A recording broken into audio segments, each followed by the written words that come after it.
ACI की online कक्षा में आपका स्वागत है। विद्यार्थियों, हम पढ़ रहे हैं संधि और इस वीडियो में हम बात करने वाले हैं पररूप संधि और पूर्व रूप संधि। ठीक है, पहले हम देखेंगे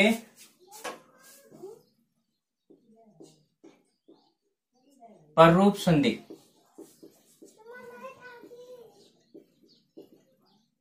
पररूप संधि है, इसको हम उदाहरण से समझेंगे। देखो, मैं यहाँ पे दो उदाहरण लिख रहा हूं। एक तो है जन प्लस एकता और दूसरा उदाहरण है प्र प्लस एजते। अब देखो, जन प्लस एकता, यहां पे बनेगा जनेकता, वृद्धि संधि,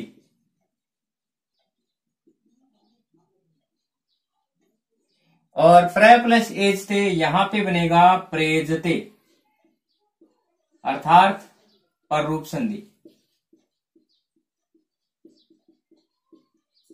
पररूप संधि, यहां पर भी ए के बाद में ए आ रहा है और यहां पर भी ए के बाद में ए आ रहा है, लेकिन यहां हो रही है वृद्धि संधि, यहां हो रही है पररूप संधि। तो फिर अंतर कैसे करें दोनों में? तो इसके लिए नियम है। क्या नियम है? देखो, एक मिनट आ गया, हाँ ये रहा। नियम क्या है? देखो, नियम सूत्र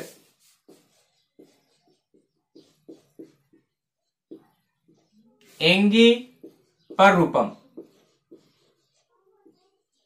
एंगी पररूपम, अर्थात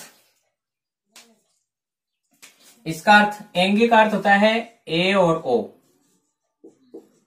पररूपम, पर का अर्थ होता है आगे वाला वर्ण के समान होना, अर्थात एकारांत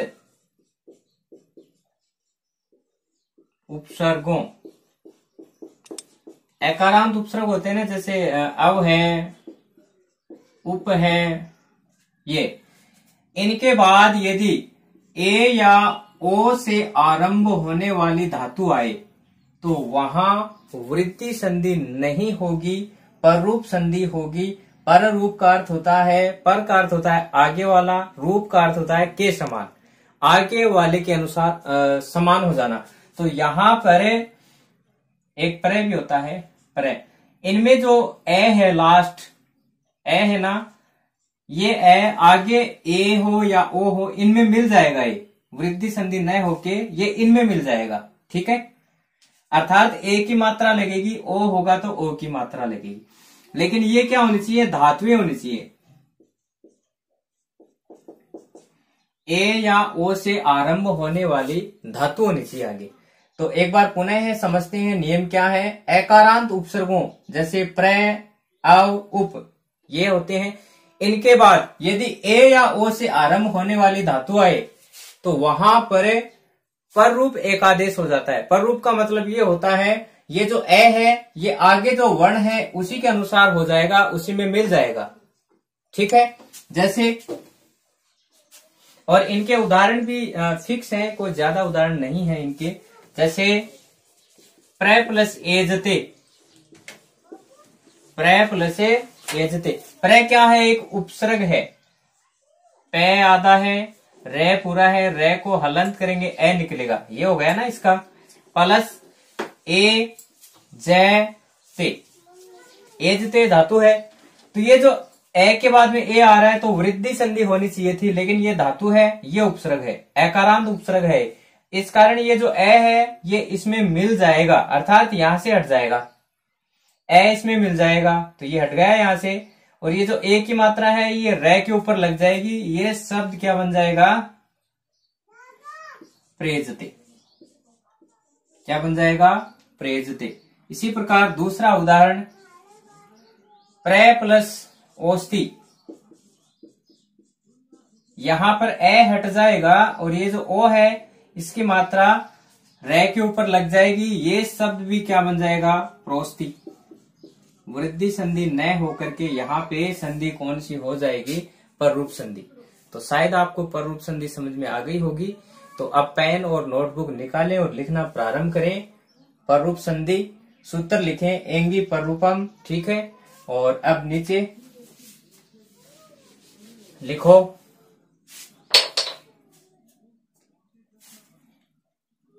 यदि एकारांत उपसर्गों, एकारांत का अर्थ होता है ए हो अंत में जिसके, ऐसे उपसर्ग जिनके अंत में ए हो, हमें केवल वही उपसर्ग लेने हैं जिनके अंत में ए हो, बाकी नहीं लेने।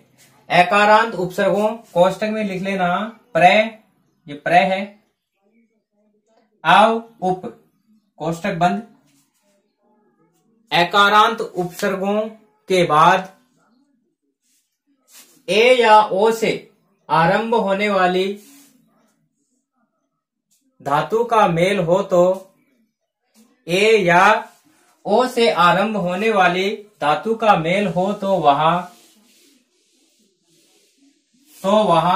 पररूप एकादेश होता है, तो वहां पररूप एकादेश होता है। तो अब जो टेबल है वो बनाओ। एकारांत उपसर्ग जैसे उप, आव, प्रे, ये बनाओ आप मेरे साथ साथ में।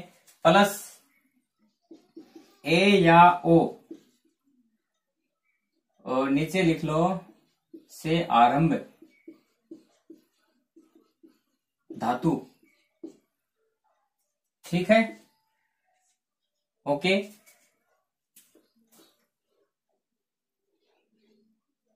ए प्लस ए होगा तो दोनों के स्थान पे ए प्लस ओ होगा तो दोनों के स्थान पर ओ, ऐसे लिखो इसको।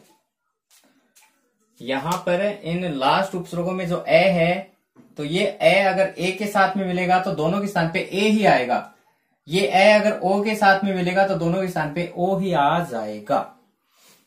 और अब उदाहरण, पहला उदाहरण, प्रे प्लस एजते, यहां पे क्या बन जाएगा, प्रेजते। कैसे बना अभी समझाया है मैंने आपको, दोबारा समझ लो।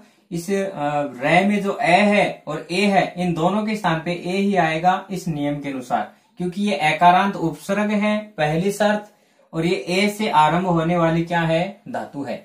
अगर यहाँ पे उपसर्ग नहीं होता तो ये नियम नहीं लगता, वृद्धि संधि होती। अगर यहाँ ए से आरंभ होने वाली धातु नहीं होती तो भी ये नियम नहीं लगता, वृद्धि संधि होती, ठीक है। प्रे प्लस ओस्ति, यहां पर भी ए और ओ के स्थान पे ओ ही आएगा, क्या बन जाएगा, प्रोस्ति। इसी प्रकार अव प्लस एजते क्या बन जाएगा, अवेजते। ये लिख लो साथ साथ में, उदाहरण समझाने वाला जो था वो समझा दिया मैंने आपको। अव प्लस ओस्ति क्या बन जाएगा, अवोस्ति। इसी प्रकार उप के साथ में आप जोड़ लेना इनको, उप प्लस एजते, उप प्लस औस्ति, इनको आप लिख लो, ठीक है। तो ये थी अपनी पररूप संधि, शायद आपको अच्छे से समझ में आ गई होगी। यहाँ पे ए पे समाप्त होने वाला उपसर्ग होना चाहिए और आगे ए या ओ से आरंभ होने वाली धातु होनी चाहिए। अगर ऐसी स्थिति हो तो वहां पर वृद्धि संधि न होकर के पररूप संधि होगी, ओके। अब इसके बाद में हम देखेंगे पूर्व रूप संधि। हो गया होगा, मिटा दूं, ठीक है।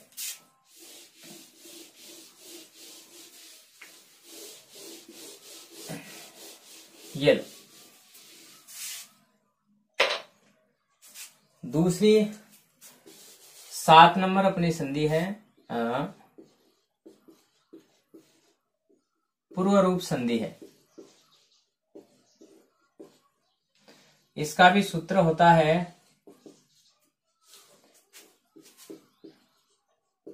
एंगय है पदांता दति। देखो एंग है, पदांतात प्लस अति, ये इसके पदछेद हैं, ये भी लिख लेना साथ में। अब देखो ये संधि जो है ये अयाति संधि का अपवाद है, और अभी जो हमने पहले पढ़ी थी ना, वहां पे लास्ट में एक लाइन और लिखना, पररूप संधि में लिखना, पररूप संधि में एक लाइन लिखना भाई, गलती से छूट गई वो। पररूप संधि लास्ट में लिखो, यह वृद्धि संधि का अपवाद है। पररूप संधि में लिखना है यह वृद्धि संधि का अपवाद है। वृद्धि संधि का ही तो अपवाद थी वो, और ये जो संधि है ये अयाति संधि का अपवाद है। कैसे देखते हैं अभी। हो गया क्या? ठीक है, यही लिख लो, यह अयाति संधि का अपवाद है। यह अयाति संधि का अपवाद है। कैसे देखो, अयाति संधि का नियम क्या होता है? ए प्लस स्वर, ए के स्थान पे आई प्लस स्वर, आई, ओ प्लस स्वर, आओ, औ प्लस स्वर, आओ। ये था ना, ये नियम है अयाति संधि का, अयादि। और पूर्व रूप संधि का नियम क्या है? देखो ए या ओ के बाद पदांत ए आए तो ए का अवग्रह हो जाता है, और इनमें कोई परिवर्तन नहीं होता,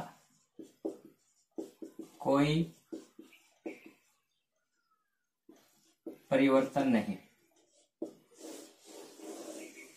अब ए के बाद में ए या ओ के बाद में ए आए तो यही नियम तो इसमें भी है, ए और ओ के बाद में स्वर, ए स्वर ही तो है। तो अब अंतर कैसे करेंगे भाई? यहाँ पे अयाति संधि होगी या पूर्व रूप संधि, ये हम अंतर कैसे करें? क्योंकि ए और ओ के बाद में ए आए तो यहाँ पे अयाति संधि होती है। तो यहाँ पे देखो क्या लिखा हुआ है? पदांत। पदांत ए या ओ के बाद में ए आए तो वहां पर तो आपको पूर्व रूप संधि करनी है, और पदांत नहीं हो, ए पदांत ए या ओ आए तो वहां पर आपको अयाति संधि करनी है। अब जानना यह जरूरी है कि सर ये पदांत क्या होता है। देखो पदांत का जो संधि है पद प्लस अंत,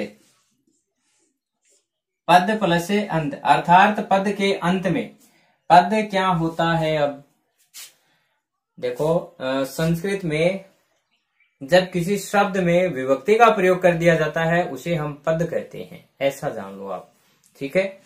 या कोई प्रत्यय उसमें जुड़ जाता है वो क्या होता है? पद होता है। किसी भी शब्द के साथ जब कोई प्रत्यय जुड़ जाता है उसे हम पद कहते हैं। ओके,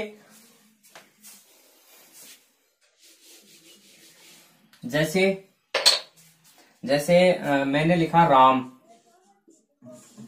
अब राम में कोई प्रत्यय नहीं जुड़ा है तो ये क्या है? एक शब्द है, इसका हम संस्कृत में प्रयोग नहीं कर सकते। अब इसके साथ में हम सु प्रत्यय जोड़ देंगे तो ये रामाय बन जाएगा। अब ये क्या बन गया? एक पद बन गया, इसका हम वाक्य में प्रयोग कर सकते हैं, ठीक है। इसी प्रकार यहाँ पे जो आएगा ना, आप सीधा सीधा ये याद रख लो, जो शब्द रूप और धातु रूप के जो पद होते हैं उन्हें हम पद कहते हैं। शब्द रूप और धातु रूप में जो शब्द आते हैं वो क्या होते हैं? पद होते हैं, ठीक है, क्योंकि उनमें प्रत्यय जुड़ जाता है। ओके, ठीक है। तो अंतर आपको समझ में आ गया होगा। यहाँ पे पदांत की आवश्यकता नहीं है, यहाँ पदांत होगा। पदांत का मतलब पद के अंत में ए या ओ। अब पद क्या होता है? किसी भी शब्द रूप और धातु रूप का जो शब्द होता है वो पद होता है। जैसे इनको मिटा देता हूं मैं। जैसे देखो, हरे प्लस औ, हरे। अब ए के बाद में ए आ रहा है तो इसमें अयादी संधि भी तो लग रही है, लेकिन अयादी संधि से यहाँ पे कोई सार्थक शब्द नहीं बन रहा है। तो फिर इसमें कौन सी संधि करें? फिर इसमें हम संधि करेंगे पूर्व रूप संधि। पूर्व रूप संधि का मतलब क्या होता है? ये जो ए है ये पूर्व वाले वर्ण में मिल जाएगा, अर्थात ये यहाँ पे ए है ना, इस ए में ए मिल जाएगा। अब ये क्या बन गया है? हरेव। सही है। लेकिन अब इस हरेव के हम टुकड़े करेंगे, इस हरेव के हम टुकड़े करें तो ये भी तो हो सकते हैं, हर प्लस इव। हर का अर्थ होता है भगवान शिव, इव का अर्थ के समान, दोनों सार्थक शब्द भी हैं। किया था हमने पूर्व रूप संधि से, पूर्व रूप संधि से शब्द बनाया, और शब्द के विच्छेद कौन सी संधि से किए? गुण संधि से। तो ये दो संधियां हो गई ना, जबकि दोनों में नियम एक ही लगना चाहिए। तो ऐसी स्थिति नहीं हो, इसलिए इस ए का क्या लगा दिया जाता है? अवग्रह। और अवग्रह का उच्चारण कभी नहीं होता। यहां पे हम क्या करेंगे? यहाँ पे ये जो ए है ये ऐसा कैसा रहेगा? ए का अवग्रह लगा देंगे ताकि इसमें गुण संधि न हो। तो ये क्या बन जाएगा? हरे औ, हरे औ। यहाँ पे कोई परिवर्तन नहीं करना है, ए का क्या करना है? अवग्रह। ठीक है। और यहाँ पे देखो हरे, हरे क्या है? ये संबोधन एक वचन में है, हरि शब्द रूप, हरि संबोधन एक वचन में हरे बनता है, हे हरे। तो ये पद है ना एक, इसीलिए इसमें पूर्व रूप संधि होगी। जैसे मैंने लिखा भो प्लस अति, तो ये जो भो है ये पद नहीं है, इन दोनों को हम मिलाएंगे, इनसे संधि कार्य करेंगे तब एक पद बनेगा। तो यहाँ पे पूर्व रूप संधि न होकर के अयादी संधि होगी। भय प्लस ओ निकला ना इसमें से, और आगे क्या है? अति। ओ के बाद में ए आए तो अयादी संधि, अयादी संधि में ओ के स्थान पे अव आता है, तो ये पद क्या बन जाएगा? भवती। ये भवती एक क्या है? धातु का पद है, भू धातु, लट लकार, प्रथम पुरुष एक वचन। ठीक है, लेकिन यहाँ तो नहीं है ऐसा, तो ये पद नहीं है, इसीलिए इसमें पूर्व रूप संधि नहीं हुई। पद होता तो पूर्व रूप संधि होती। ओके, पूर्व रूप संधि में यहाँ पे पद होना अनिवार्य है, किसी शब्द रूप और धातु रूप का पद होना क्या है? अनिवार्य है। इनके अलावा और देखो,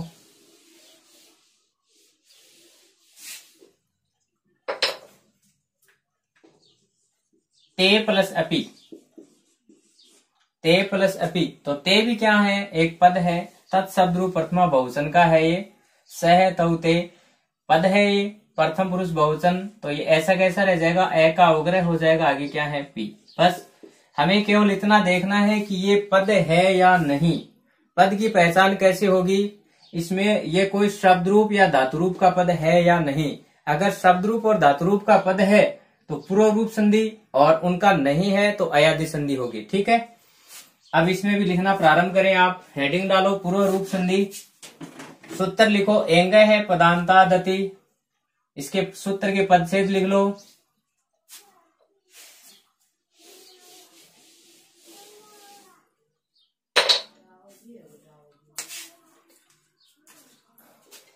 लिखो पदांत,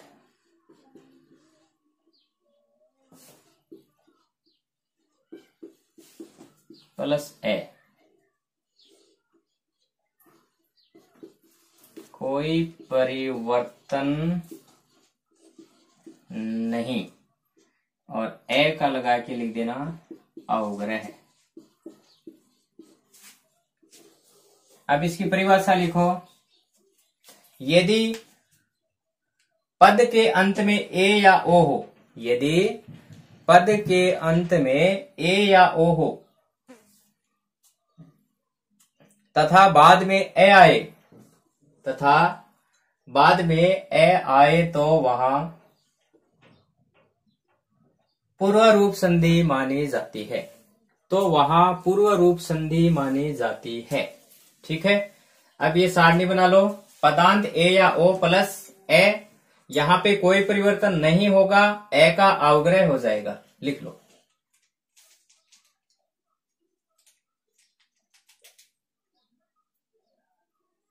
ठीक है, फिर नोट लगा के लिख लो। नोट, यह संधि अयादी संधि का अपवाद है। यह संधि अयादी संधि का अपवाद है, अयादी संधि का अपवाद है ना। ठीक है, पद किसे कहते हैं शायद आप समझ गए होंगे। किसी शब्द रूप और धातु रूप का जो शब्द होता है उसे हम पद कहते हैं। ठीक है, हो गया होगा, ये सारणी बन गई क्या? ठीक है, अब उदाहरण लिखो।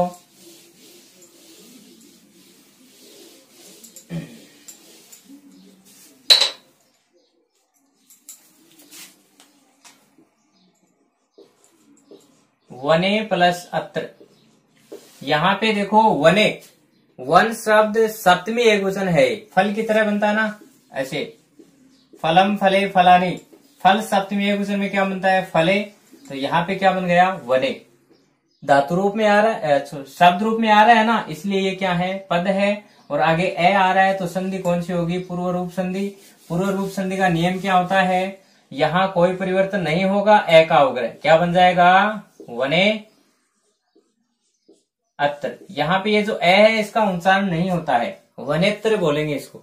ठीक है, लिख लो इनको। दूसरा लिखो, ते प्लस अपि, क्या बन जाएगा? ते अपि। तीसरा लिखो,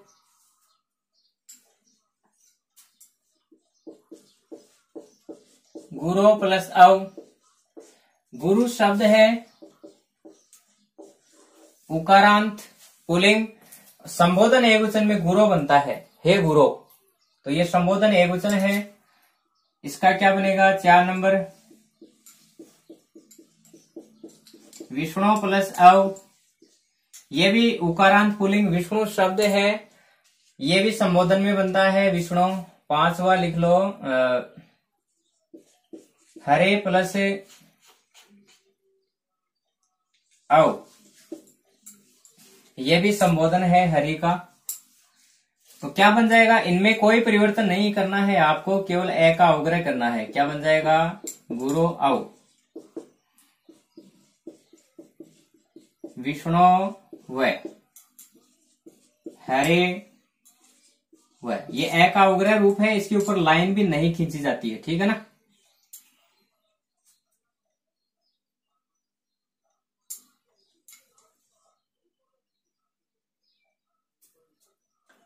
हो गया क्या? ओके, तो ये थी अपनी पर रूप और पूर्व रूप संधि, शायद आपको समझ में आ गई होगी। ओके, धन्यवाद।